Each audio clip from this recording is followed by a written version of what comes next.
Dhyana are due to crazy explanations along the way.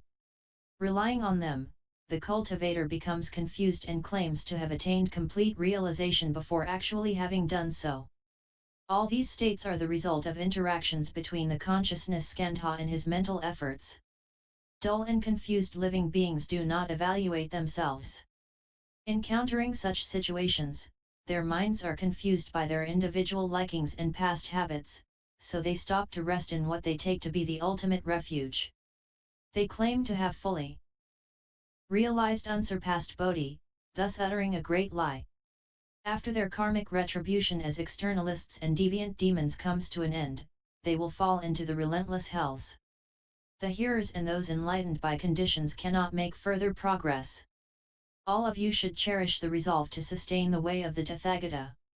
After my Nirvana, transmit this Dharma door to those in the Dharma-ending Age, universally causing living beings to awaken to its meaning.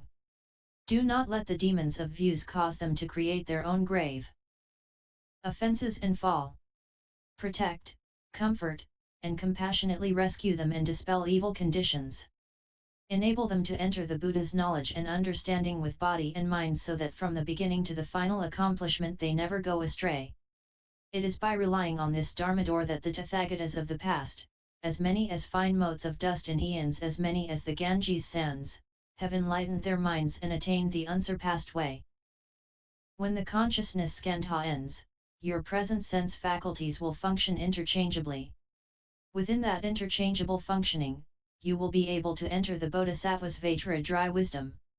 In your perfect, bright, pure mind, there will be a transformation. It will be like pure Vaidurya that contains a precious moon, and in that way you will transcend the 10 faiths, the 10 dwellings, the 10 practices, the 10 transferences, the 4 additional practices, the Vajra like 10 grounds of a Bodhisattva's practice, and the perfect brightness of equal enlightenment. You will enter the Tathagata sea of wondrous adornments, perfect the cultivation of Bodhi, and return to the state of non-attainment. These are subtle demonic states that all Buddhas, world-honored ones, of the past, discerned with their enlightened clarity while in the state of Shamatha Vipassana. Orders him to recognize the demonic states, and to protect and uphold the samadhi. If you can recognize a demonic state when it appears and wash away the filth in your mind, you will not fall into error with deviant views.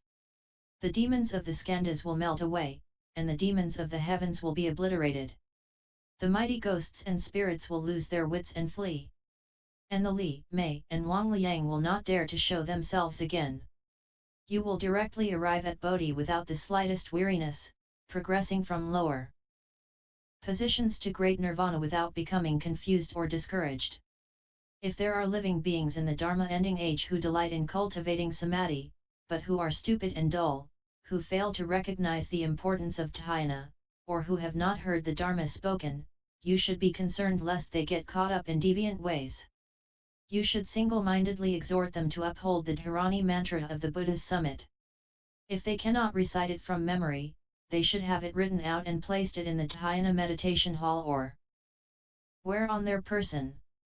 Then none of the demons will be able to disturb them. You should revere this final paradigm of the ultimate cultivation and progress by the Tathagatas of the 10 directions. Ananda then arose from his seat. Having heard the Buddha's instruction, he bowed and respectfully upheld it, remembering every word and forgetting none. Then once more in the great assembly he spoke to the Buddha. The Buddha has told us that in the manifestation of the 5 skandhas, there are 5 kinds of falseness that come from our own thinking minds. We have never before been blessed with such subtle and wonderful instructions as the Tathagata has now given. Further, are these 5 skandhas obliterated all at the same time, or are they extinguished in sequence? What are the boundaries of these 5 layers? We only hope the Tathagata, out of great compassion, will explain this in order to purify the eyes and illuminate the minds of those in the great assembly, and in order to serve as eyes for living beings of the future. The Buddha told Ananda, the essential, true, wonderful brightness and perfect purity of basic enlightenment does not admit birth and death, nor any mundane defilements, nor even empty space itself.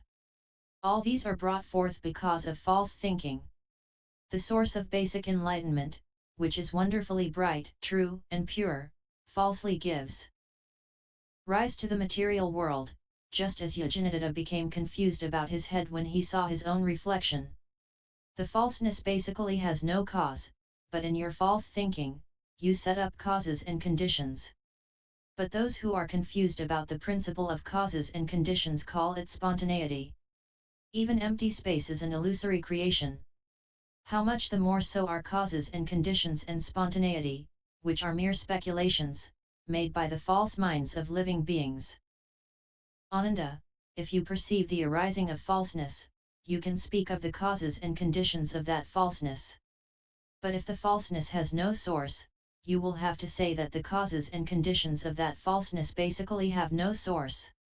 How much the more is this the case for those who fail to understand this and advocate spontaneity. Therefore, the Tathagata has explained to you that the fundamental cause of all 5 skandhas is false thinking. Your body's initial cause was a thought on the part of your parents. But if you had not entertained any thought in your own mind, you would not have been born.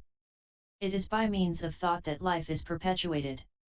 As I have said before, when you call to mind the taste of vinegar, your mouth waters. When you think of walking along a precipice, the soles of your feet tingle.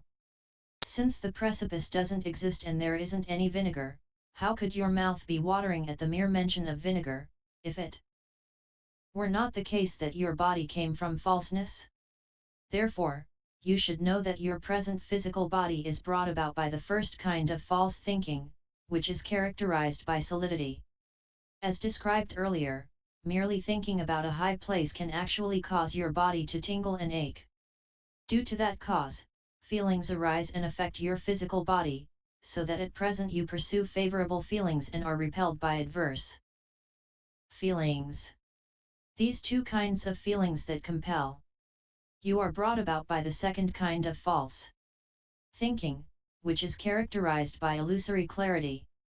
Once your thoughts arise, they can control your body. Since your body is not the same as your thoughts, and yet, why is it that your body follows your thoughts and engage in every sort of grasping at objects? A thought arises and the body grasps in response to the thought. When you are awake, your mind thinks. When you are asleep, you dream. Thus your thinking is stirred to perceive false situations. This is the third kind of false thinking, which is characterized by interconnectedness. The metabolic processes never stop, they progress through subtle changes. Your nails become long, your hair grows, your energy wanes, and your skin becomes wrinkled. By day and by night the processes continue, and yet you never wake up to them. If these things aren't part of you, Ananda, then why does your body keep changing? And if they are really part of you, then why aren't you aware of them? Your formation skandha continues in thought after thought without cease. It is the 4th kind of false thinking, which is characterized as subtle and hidden. Finally, if your pure, bright, clear, and unmoving state is permanent, then there should be no seeing, hearing, awareness or knowing in your body. If it is genuinely pure and true, it should not contain habits and falseness. How does it happen, then, that having seen some unusual thing in the past, you eventually forget it over time, until neither memory nor forgetfulness of it remain, but then later, upon suddenly seeing that unusual thing again, you remember it clearly from before without one detail omitted? How can you reckon the permeation, which goes on in thought after thought in this pure, clear, and unmoving consciousness? Ananda, you should know that this state of clarity is not real. It is like rapidly flowing water that appears to be still on the surface. Because of its rapid speed, you cannot perceive the flow, but that does not mean it is not flowing. If this were not the source of thinking, then how could one be subject to false habits? If you do not open and unite your 6 sense faculties so that they function interchangeably, this false thinking will never cease. That's why your seeing, hearing, awareness, and knowing are presently strung together by subtle habits, such that within the profound clarity, existence and non-existence are both illusory. This is the fifth kind of upside-down, minutely subtle thinking. Ananda, these 5 skandhas of reception develop with 5 kinds of false thinking. You also wanted to know the depth and scope of each realm. Form and emptiness are the boundaries of form. Contact and separation are the boundaries of feeling. Remembering and forgetting are the boundaries of thinking. Destruction and production are the boundaries of formations. Deep purity entering to unite with deep purity belongs to the boundaries of consciousness. At their source, these 5 skandhas arise in layers. Their arising is due to consciousness. Their cessation begins with the elimination of form. You may have a sudden awakening to the principle, at which point they all simultaneously vanish. But in terms of the specifics, they are eliminated not all at once, but in sequence. I have already shown you the knots tied in the Karpasa cloth. What is it that you do not understand, that causes you to ask about it again?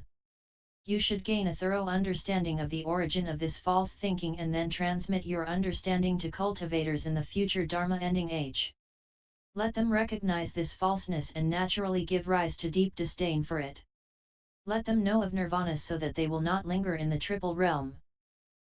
Ananda, suppose someone were to present a quantity of the 7 precious things that filled the space in the 10 directions to as many Buddhas as there are motes of dust, attentively serving and making offerings to them without letting a moment go by in vain. Do you think this person would reap many blessings from making such an offering to the Buddhas? Ananda answered, since space is limitless, the precious things would be boundless. In the past, someone gave the Buddha 7 coins and consequently was reborn as a wheel-turning king. In his next life. As to this person who now fills up all of space and all the Buddha lands with an offering of precious things that could not be reckoned through endless eons, how could there be a limit to his blessings? The Buddha told Ananda, all Buddhas, Tathagatas, speak words which are not false. There might be another person who had personally committed the 4 major offences and the 10 parajikas so that, in an instant, he would have to pass through the avicii hells in this world and other worlds, until he had passed through all the relentless hells in the 10 directions without exception. And yet, if he could explain this Dharma door for even just the space of a thought to those in the Dharma-ending age who have not yet studied it, his obstacles from offences would be eradicated in response to that thought, and all the hells where he was to undergo suffering would become lands of peace and bliss. The blessings he would obtain would surpass those of the person previously mentioned by hundreds of thousands of millions of billions of times, indeed by so many times that no calculations or analogies could express it. Ananda, if living beings are able to recite this sutra and uphold this mantra, I could not describe in endless kalpas how great the advantages will be. Rely on the teaching I have spoken. Cultivate in accord with it, and you will directly realize Bodhi without encountering demonic karma. When the Buddha finished speaking this sutra, the bhikshus, bhiksunis, upasakas, upasikas, and all the gods, humans, and asuras in this world, as well as all the bodhisattvas, those of the 2 vehicles, sages, immortals, and pure youths in other directions, and the mighty ghosts and spirits of initial resolve all felt elated, made obeisance, and withdrew. End SS 015. End text.